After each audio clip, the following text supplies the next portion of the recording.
We have to talk about what we just saw in the Oval Office. Do you have initial reactions to the president having signed this executive order imposing sanctions directly on Ayatollah Khamenei?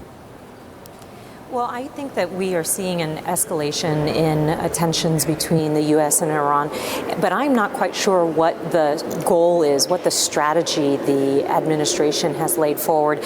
You know, when asked, he says maybe he'd be up for them coming to the table and discussing, maybe not.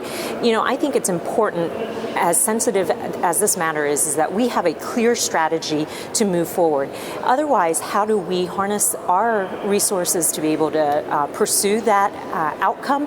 And when the president talks about wanting to see allies participate, he has to understand that he has unilaterally withdrawn us from the JCPOA. He has unilaterally acted in a lot of different ways that doesn't engender the kind of leadership that would encourage our allies to cooperate with us on this. At the same time, do you give him credit for not having gone the so-called kinetic route? There were, obviously, he had at one point ordered that we have strikes against Iran, and he, by his own admission, pulled back on that, and now he's pursuing something of a diplomatic route, even though it's through sanctions.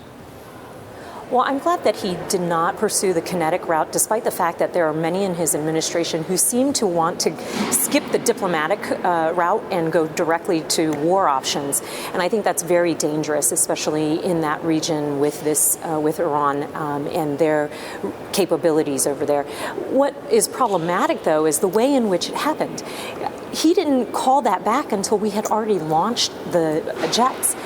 Something broke down in that decision-making process for it to be such a last-minute game-time decision. We should not be putting men and women in uniform in harm's way and then changing our minds at the last minute. I think that it revealed that there is some problems in the decision-making process within the administration.